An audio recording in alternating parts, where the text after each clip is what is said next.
Hello everybody, my name is Tahukan, and this week I'm going to do something a little bit different. I've been losing my mind lately about the new Avengers movie, trying to figure out what might happen. I've been bothering my friends about it on end for the last 2 weeks, and I figured I might as well make a video on it for 2 reasons. 1, so I can point to this video if I was close to being right. 2, so I can hopefully sleep better and get my brain to shut up. So strap in, here's my theory for the first act of Avengers Endgame. So, I think Endgame is going to open to like a solid black screen with echoey voiceovers, kind of like this. Something's happening. I don't feel so good. There was no other way. This is no place to die. You're all right. I don't know what's happening. I don't know. Oh, dude. I don't want to go. I don't want to go, sir. Please. Please, I don't want to go. I don't want to go.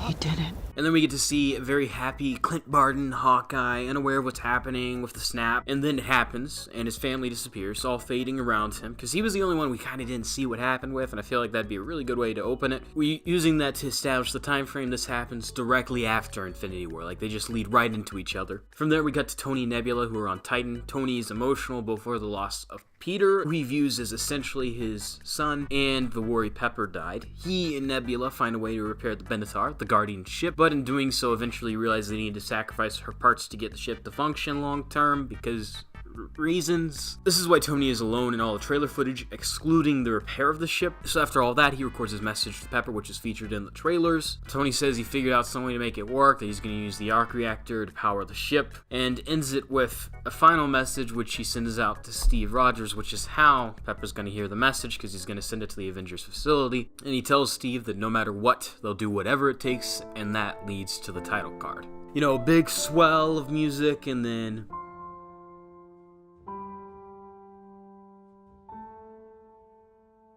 this is the strongest part of my theory. I think it's around 7 or 8 minutes done right, and if that isn't how the movie opens, I'll be disappointed. Unless it's better, of course. After the title sequence, still in present day after the snap, the Avengers in Wakanda are recuperating from their defeat, wondering what they'll do next. Wakanda will most likely be shoved away for the movie, I think, with the Avengers facility having much of the spotlight, so I imagine they leave soon after to take damage control in the States, leaving M'Baku king of Wakanda. Then the Avengers get back. Here I'm less sure what happens. My general idea is maybe they meet with like the US government or S.H.I.E.L.D., but S.H.I.E.L.D.'s gone, so it's probably going to be US or NATO or something along that line. They'll put them in some way or another in charge of national defense, and they'll be given Fury's pager, saying they found it on the ground. Pepper also arrives there because reasons. Some more talks about fatalities, and a while later, Captain Marvel appears suddenly, confused and wanting to know what happens. They run her through what has happened, this acting as a recap for anyone who hadn't seen or didn't remember Infinity War, and they then get a message from space. Tony's message. Tony Stark then crash lands the Benatar at the Avengers facility and gets out carrying Nebula. This part I'm 50-50 on, since I'm mainly basing it off how he's the only one featured on the ship in the trailer, which is a very minor thing for me to be going off, but it's what I'm going off. Thematically, the Guardian ship acts as a Cave 2.0 for Tony, like Iron Man, and his character is a profound shift. I think a lot of Endgame is callbacks to the earlier films and showing how the characters have grown and changed. Once everybody's reacquainted and Tony is briefed, Nebula helps them to figure out where Thanos is, probably a tracker in his armor, and with Carol they go to confront him. Keep in mind this is only my idea of what the first act is, so this is only about 20 minutes into the movie as a whole. They find Thanos with the damaged gauntlet, now incapable of properly functioning, being solely dependent on one stone at a time, with space and power being the only two currently functional. And you may wonder, why would I be so ballsy to guess those two, and only those two? Well, those two are the only ones that are actually kind of grounded powers. Any of the other ones, he's practically impossible to beat, as shown by Doctor Strange just rewinding time. Just as you gave Caecilius powers from your dimension, I brought a little power from mine. This is time. Endless, looped time. No. Dormammu, I've come to bargain.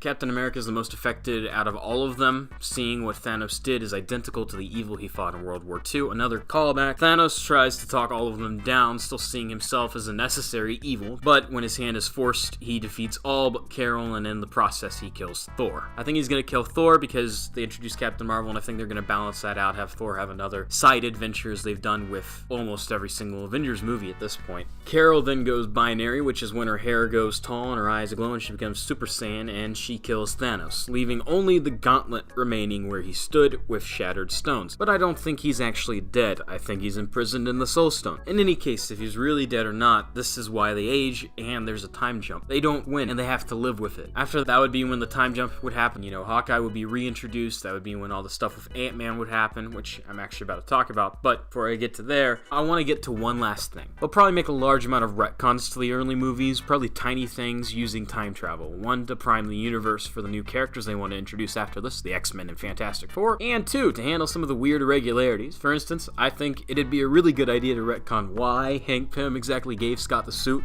by Scott meeting up with Hank in the 70s. This also would act as comic relief since he wouldn't know people died until he found the way back into the present, so it'd alleviate things without seeming weird. Oh, and I said one last thing, but here's one more thing. The thing I feel most certain of, over all else, is Captain America is going to die. And he's dying from the start of the film is my other guess. I'm gonna bet the super serum is waning on him, and it's becoming less effective. You know, it's probably why he looks the most aged out of everyone. They did the similar thing in the comics, and I think they're gonna do the same thing here. If you look in some of the trailer footage, even though they said it could be deleted scenes, he looks significantly weaker in some scenes than in others. So yeah, that's my theory on what Avengers Endgame will be about. Let me know what you guys think or what your theories are. I was having to base all of this off the trailer footage, which is very scarce, so I mainly just thought, well, if I filmed those scenes, what movie would I be making? And that's kind of where I went with this. I feel pretty confident, to be honest, and let me know if you guys want more theory videos like this. It's the only one I've ever really done. I have lots of ideas, though, so if you guys like this stuff, please let me know, and I'll keep doing more like it. In any case, thank you guys for watching the video. You know the drill. Like, subscribe, comment, and if you'd like to help me out financially, you can check out my merch store or Patreon, and follow or subscribe to me on Twitch. All of those links are in the description, and I'll be streaming pretty regularly on Twitch as often as I can, and I'm aiming to stream every day at 5 to 7 p.m. Eastern, and as always, I'll see you in the next video.